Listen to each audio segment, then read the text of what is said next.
Life on board a museum. As read by a computer-generated voice. Hi. My name is Charles Page. I had the honor of being assigned to the USS Midway from July 1969 through September 1972. Years later I wrote a series of essays that became a book about my military service, including the time spent on the Midway. The book's most recent version is titled A Petty Officer and a Swabby 2.0. Here are some memories I call life on board a museum. Typically, I had weathered my introduction to military life by going through Navy boot camp. Then I had attended months of schooling to learn my new trade as radio man. Now I was finally assigned a ship, the USS Midway, an attack carrier designated as CVA-41. For now though, I learned she was in dry dock. Here are some memories I call life on board a museum. My ultimate Navy home was secured at the southeast end of E Street, at the San Francisco Bay Naval Shipyard. Over the next months I primarily would be working in different capacities for the shipyard, while also meeting the radio men who arrived almost daily. I would occasionally go aboard the ship, but what I found did not jive with my romantic, Star Trek image of how a ship should look. Outside, scaffolding was everywhere, so much so that the ship itself seemed barely distinguishable. At first there were few sailors to be seen on board, mostly just civilian contractors called yardbirds. Besides scaffolding, there were electric cables, pneumatic and acetylene gas tubes and hoses crisscrossing, intertwining, and trailing off in all directions. Fumes from welding torches filled the air, as did the rat-a-tat-tat of pneumatic power tools. Drills hummed, saws, whirred and screamed, welders flashed and hissed, while yardbirds yelled to each other over the din. Inside the hull, winding and echoing through the ship's choked passageways, was more of the same.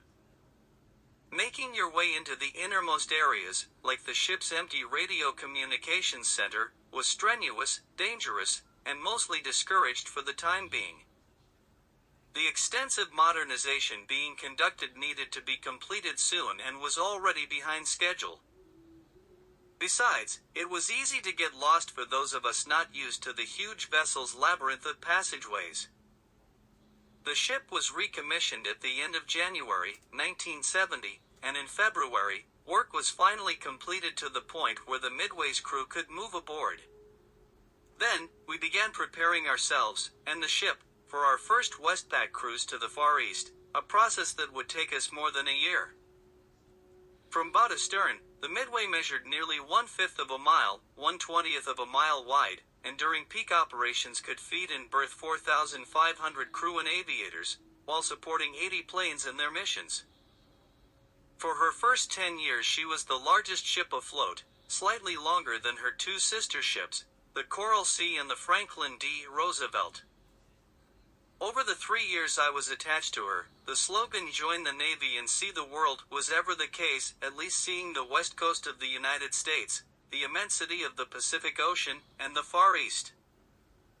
In order to accomplish our missions, her crew had to regularly perform highly skilled, always important, and often strenuous tasks. Yet, there were also times we could take advantage of other, less demanding features of shipboard life. Sunbathing, during what the Navy called rope yarn Sundays, was popular, as were sightseeing, picture-taking, flight deck sports, and watching flight deck launches and recoveries on the ship's internal television network. The ocean provided us with an ever-changing panorama of waves, with their churning white caps, and all kinds of sea life. Especially entertaining were the flying fish and porpoises. They liked nothing better than to race the ship as it steamed ahead. Cloud formations, also, could be quite spectacular. A fellow could get religious watching the display of nature's beauty and power. In a letter back home, while the ship was stationed off the coast of Vietnam, I wrote, quote, "On the ocean, far from the smog of inner cities, The sunrise is always splendid, the colors showing crisp and spectacular through the clear sky. The air is fresh, unless the wind swirls stack gas in one's face. The water is an exquisite aquamarine blue. The depths are visible to quite an extent. Neptune's windows are not yet dirted by the scourge of pollution. A person can see movement of life below almost unchanged from the days of Adam. The sun is quite hot, as you can imagine. And the humidity reminds me of a typical Michigan summer. The continuous movement of the ship provides a perpetual breeze up topside and makes working outside tolerable. End quote. Captain Carroll adopted the ship's nickname of USS Numero Uno to inspire us all to work hard and achieve the title of number one in the fleet.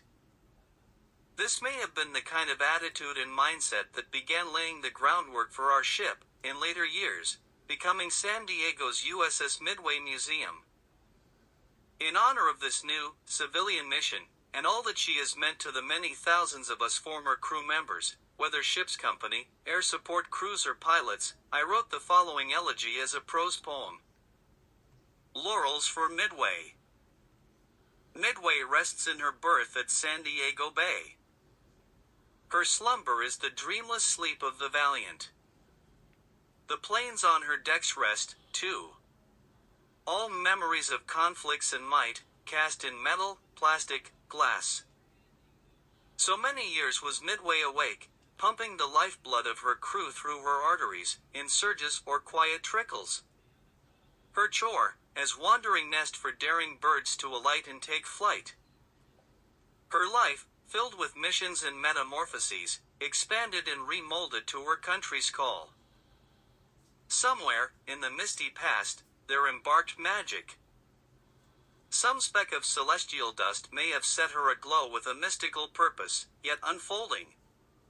Or, perhaps she was enveloped by the selfsame cosmic whim that won her namesake battle against all odds. Midway rests in her berth at San Diego Bay. Her slumber is the dreamless sleep of the vigilant. In her hibernation comes yet another metamorphosis. From a giant among ships to an icon of resolve. While her magic may not prevent all future wars, or eliminate all evil acts against freedom, it may cast daunting doubt at schemes of would-be transgressors. For she, like the country we veterans served, proclaims by her record, nothing is beyond the call of duty.